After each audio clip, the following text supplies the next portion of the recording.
아멘. 존경하고 정말 사랑하는 우리 가족 성도 여러분, 어떤 분이 어, 친구 집에 들어갔어요. 근데 방이 묘하게 어두운 거예요. 킨 것도 아니고, 불을 킨 것도 아니고, 없는 것도 아니고. 그런데 친구는 분명히 이렇게 얘기합니다. 불을 켜놨는데, 그래서 친구가 자세히 보니까 불빛이 흐릿한데 보니까 스탠드 위에 두꺼운 천이 이렇게 덮여져 있었어요. 그러니까 불은 켜졌지만 아무도 그 빛을 보지 못했던 거예요. 오늘도 예수님은 바로 그 장면을 보시고 우리에게 말씀하십니다. 뭐라고 말씀하시냐면 너 불 켰느냐? 이렇게 묻지 않으시고요. 대신에 왜 불을 덮어두었느냐? 이렇게 물어보십니다. 16절을 제가 봉독할게요.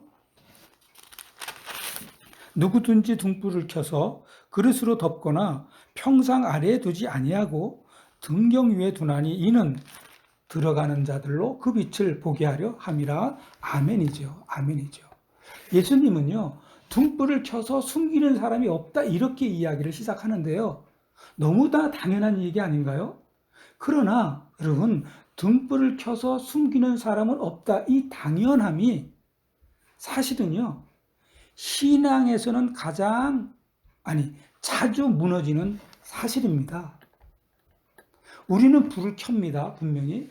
다시 말씀드려서 무슨 얘기냐면, 말씀을 듣습니다. 거기다 은혜도 받았다고 합니다. 그런데, 동시에 조심스럽게 덮어둡니다. 왜요? 왜 덮어두지요? 말씀대로 살기가 불편하기 때문입니다. 여러분, 하나님의 말씀은 나의 위안을 위해서 있는 게 아니에요. 내 가정, 내 직장, 나의 공동체를 비추기 위해서 주신 거예요. 그래서 예수님은 켜라, 불 좀 켜라 이렇게 말씀하시지 않고요. 올려둬라 이렇게 말씀하신 거예요. 말씀을 여러분 덮지 마세요. 말씀을 삶과 전혀 관계없이 살아서는 안 된다는 겁니다. 여러분 이스라엘이요 애굽에 나와가지고 하나님이 성막을 지라고 했어요. 그래서 광야에서 성막을 졌어요. 그때 광야의 성막을 한번 상상해 보세요. 성막입니다.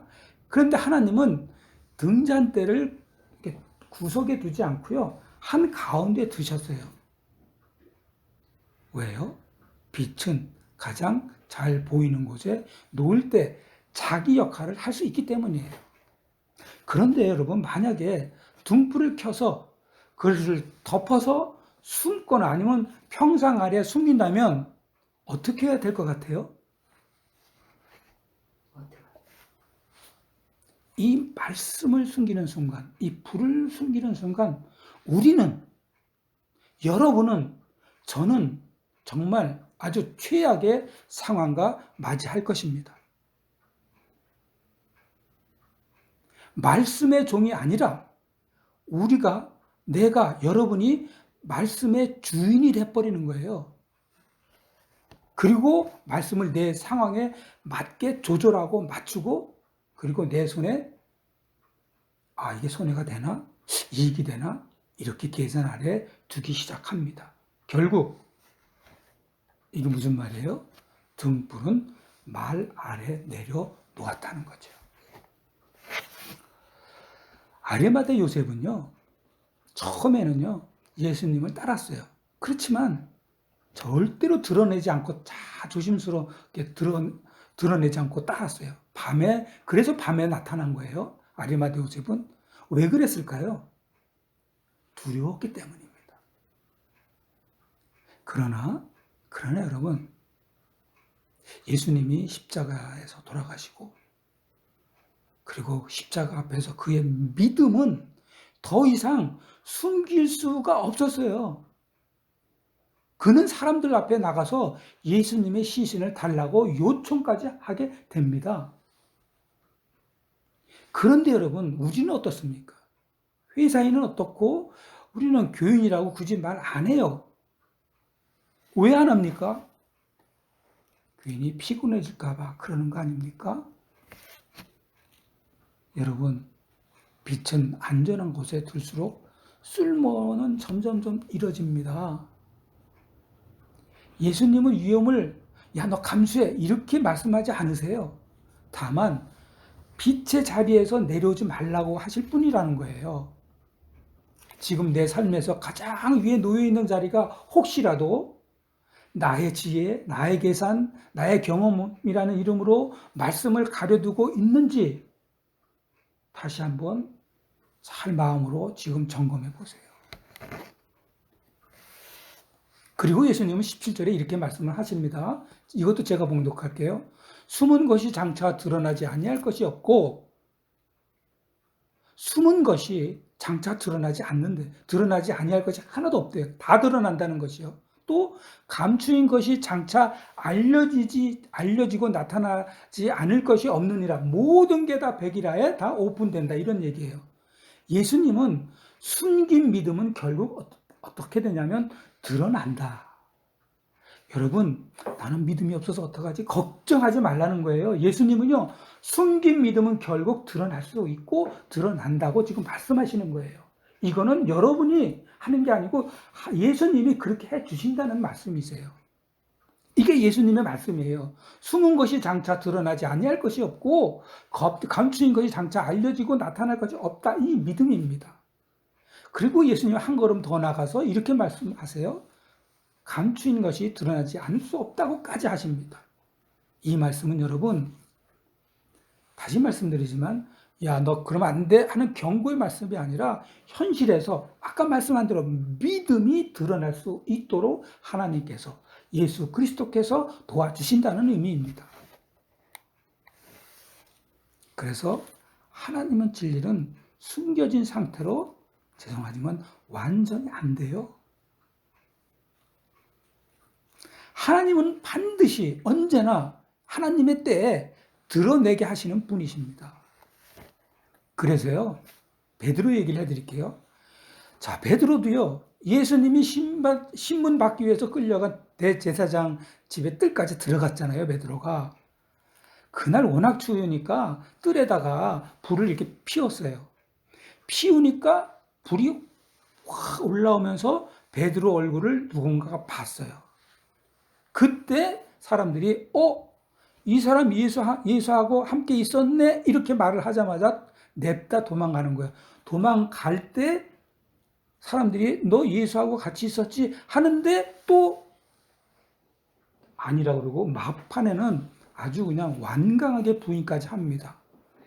이렇게 세 번씩이나 예수님을 모르는 사람하고 부인을 분명히 했어요. 그렇다면 베드로는 믿음이 없어야 되는데 잘 들어보세요. 그런데요.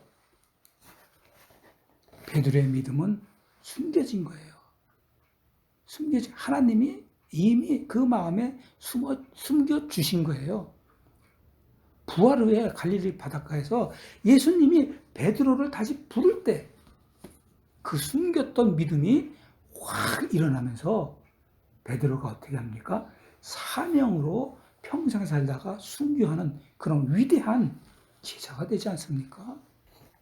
그건 하나님이 하신 거고 예수님이 하신 겁니다. 여러분, 지금 비록 그때는 어쩔 수 없었어요. 상황이 그랬어요. 그래도 여러분 걱정하지 마세요. 하나님이 그 여러분 안에 믿음을 숨겨두셨고 때가 되면 여러분을 믿음을 드러나게 하실 것입니다. 그래서 그게 언제냐? 여러분이 위기 순간에 닥쳤을 때 반드시 믿음의 모습이 드러난다는 겁니다. 한 가지 더 예를 들면 다니엘이요. 창문을 열고 늘 기도했던 사람 아닙니까?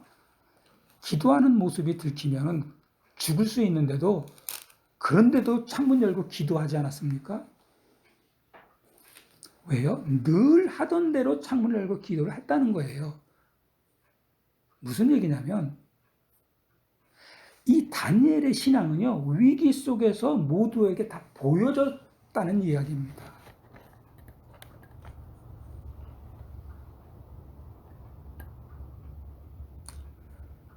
하나님은 그래서 숨긴 믿음을 책망하지 않으세요. 그리고 책망하시는 분이 아니세요. 드러날 때까지 기다려주시는 분이세요. 이끌어주시는 분이세요. 그 믿음이 잘할 수 있도록 하나님은 계속 기다려주시는 분이심을 꼭 알아두시기 바랍니다. 이제 예수님의 결론을 18절에 이렇게 예수님이 말씀하십니다. 예수님이 이렇게 결론 내리시는데 이거는 우리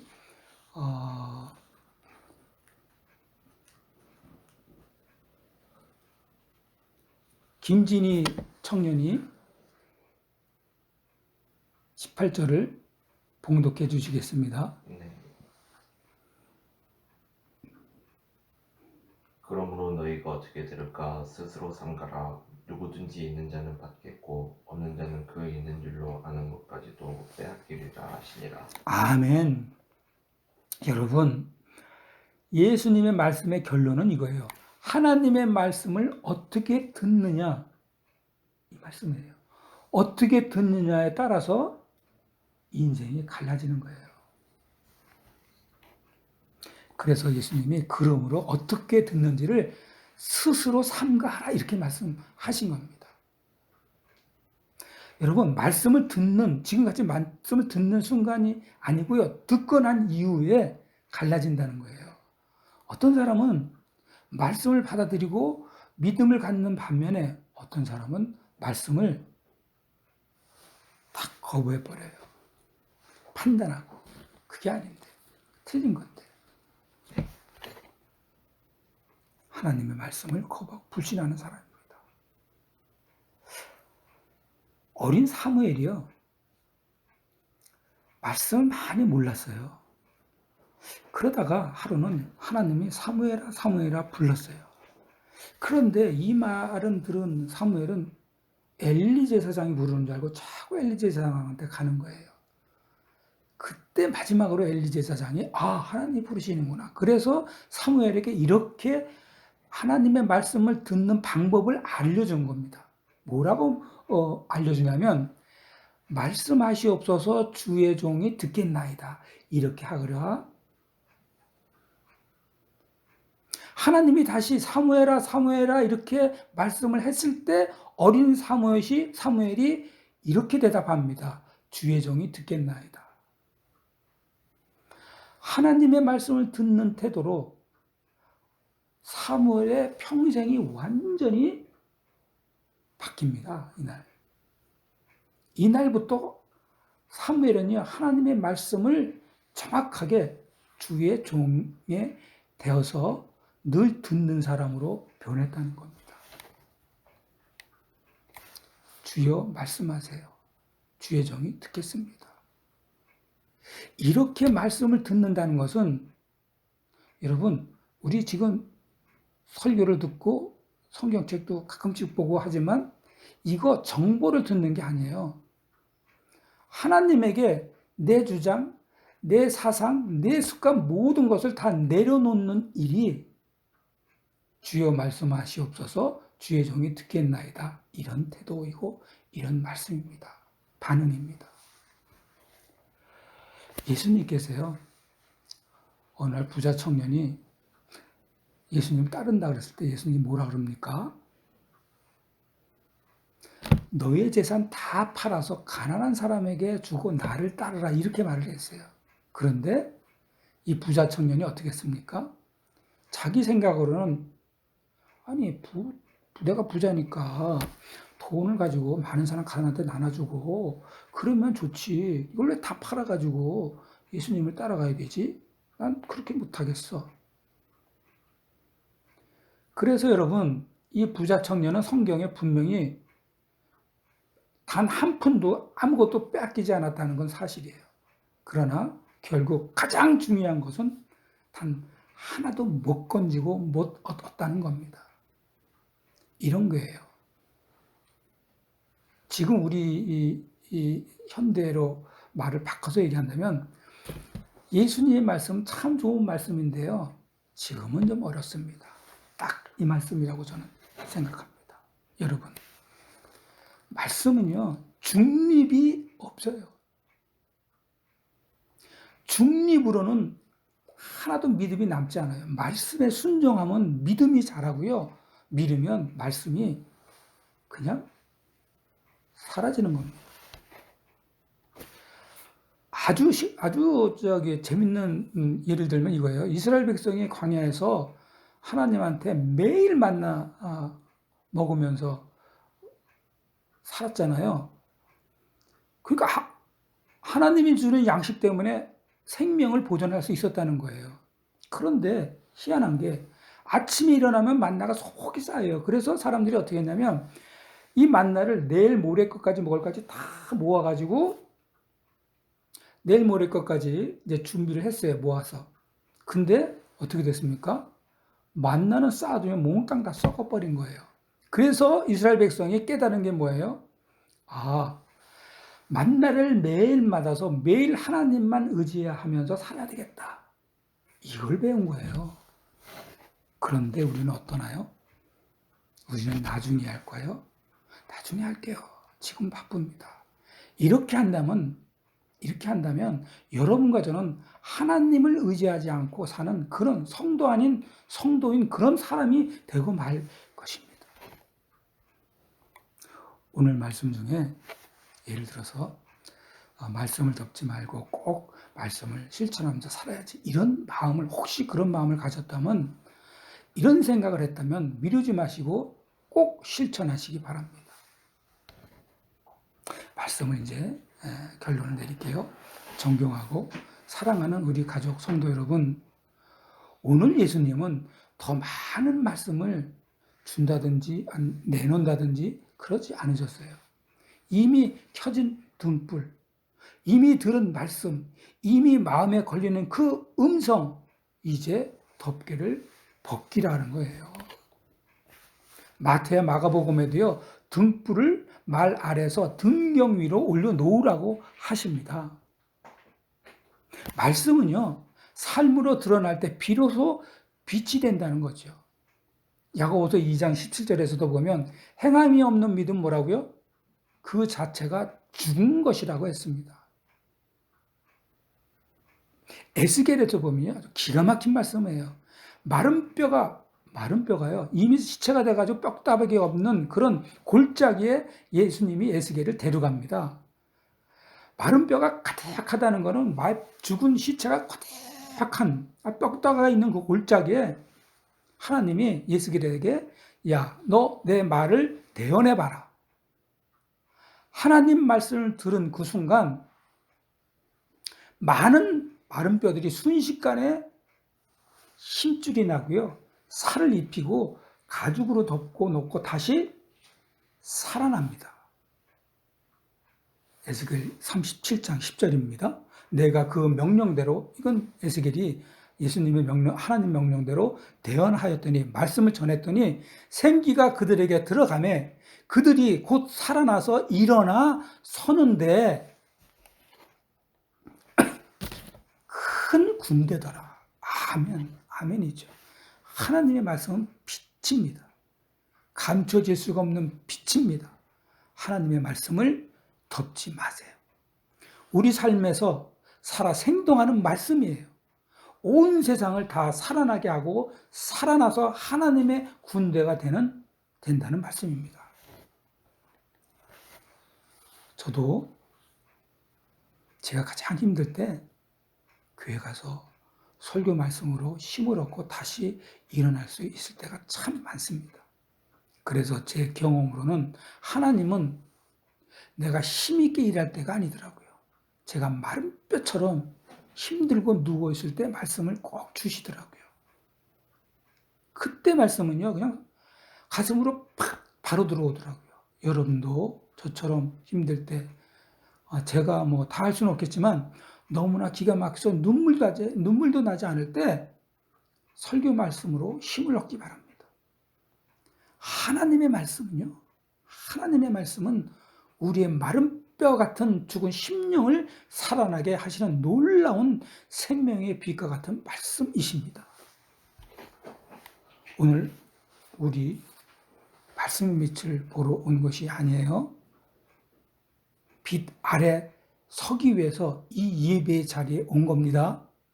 그럼 우리 여러분, 말씀의 빛을 덮는 사람이 되지 마시고 그 말씀의 힘을 얻고 그 말씀의 힘을 꽉 얻고 새로운 삶을 사시고 오늘 우리의 등불이 다시 제자리를 찾는 은혜의 시간 되시기를 주님의 이름으로 축원합니다. 다 같이 기도하겠습니다. 무슨 일이 일어나든 나의 하나님 아버지, 아무리 어렵고 힘들더라도 말씀의 빛을 덮는 그런 사람 되지 않게 하여 주시옵소서. 오늘 주신 말씀대로 등불을 경대 위에 놓듯이 말씀을 우리의 삶에 놓는 살아있는 말씀이 되게 하여 주시옵소서. 그래서 날마다 은혜가 넘치고 감사가 넘치는 우리 가족, 저희 삶 인도하여 주시옵소서. 예수님의 이름으로 기도합니다. 아멘.